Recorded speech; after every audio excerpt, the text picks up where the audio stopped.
আজকের গল্পটা এমন একটা ঘটনার উপর ভিত্তি করে যেটা শুনলে অনেকেই বিশ্বাস করবে না, কিন্তু যারা সেই রাতটা দেখেছিল তারা আজও সেই রাস্তা দিয়ে একা যেতে সাহস পায় না।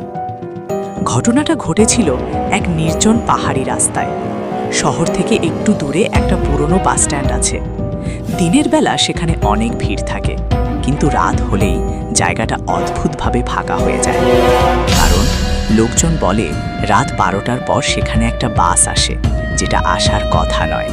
রাহুল নামের এক কলেজ ছাত্র একদিন দেরি করে ফেলেছিল। শহর থেকে গ্রামে ফেরার শেষ বাস মিস হয়ে যায় তার। স্ট্যান্ডে তখন আর কেউ নেই, চারদিকে কুয়াশা আর হলুদ আলোতে ফাঁকা রাস্তা। ঘুরিতে তখন রাত 11:50। রাহুল ভাবছিল আজ হয়তো তাকে সারা রাত এখানেই বসে থাকতে হবে। ঠিক তখনই দূর থেকে একটা শব্দ শোনা গেল, গড়র গড়র। মনে হচ্ছিল একটা বাস আসছে। রাহুল অবাক হয়ে রাস্তার দিকে তাকালো, কারণ সে জানতো এই সময় আর কোনো বাস আসে না। কুয়াশার ভেতর থেকে ধীরে ধীরে একটা পুরনো বাস বেরিয়ে এলো। বাসটার হেডলাইট খুব ম্লান, গায়ে ধুলো জমে আছে, আর সামনে নম্বর প্লেটের অর্ধেক ভাঙা। বাসটা এসে ঠিক রাহুলের সামনে থামল। দরজাটা ধীরে ধীরে খুলল। কিচ! ভেতর থেকে একজন কন্ডাক্টর বেরিয়ে এলো। তার গায়ে পুরনো ইউনিফর্ম, মুখটা অদ্ভুত ফ্যাকাশে। সে নিচু গলায় বলল, চলবে? শেষ বাস। রাহুল একটু দ্বিধায় পড়েছিল, কিন্তু বাড়ি পৌঁছানোর আর কোনো উপায় ছিল না। সে বাসে উঠে পড়ল। বাসের ভেতরে ঢুকেই রাহুল একটা অদ্ভুত জিনিস লক্ষ্য করল। পুরো বাসে প্রায় 10-12 জন যাত্রী বসে আছে, কিন্তু কেউ কথা বলছে না, কেউ নড়ছে না।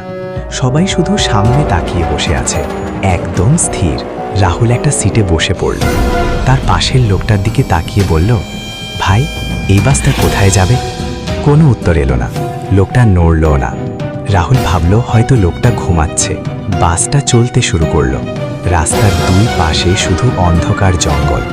কিছুক্ষণ পর রাহুল খেয়াল করল বাসের জানালাগুলোতে কুয়াশা জমে গেছে, আর সেই কুয়াশার মধ্যে যেন আঙুল দিয়ে কেউ আঁচড় কাটছে।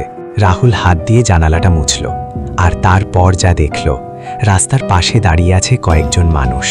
তারা সবাই বাসটার দিকে তাকিয়ে আছে, কিন্তু অদ্ভুত ব্যাপার হলো তাদের মুখ দেখা যাচ্ছে না। সব মুখ যেন অন্ধকারে ঢাকা। হঠাৎ বাসটা একটা ঝাঁকুনি দিয়ে থামল। ড্রাইভার সিট থেকে কেউ নামল না, কন্ডাক্টরও নেই। তবুও দরজাটা নিজে থেকেই খুলে গেল। বাইরে কেউ দাঁড়িয়ে নেই। রাহুল ধীরে ধীরে পিছনের দিকে তাকালো। এইবার তার বুকের ভেতরটা জমে গেল, কারণ বাসের সব যাত্রী তার দিকেই তাকিয়ে আছে একসাথে।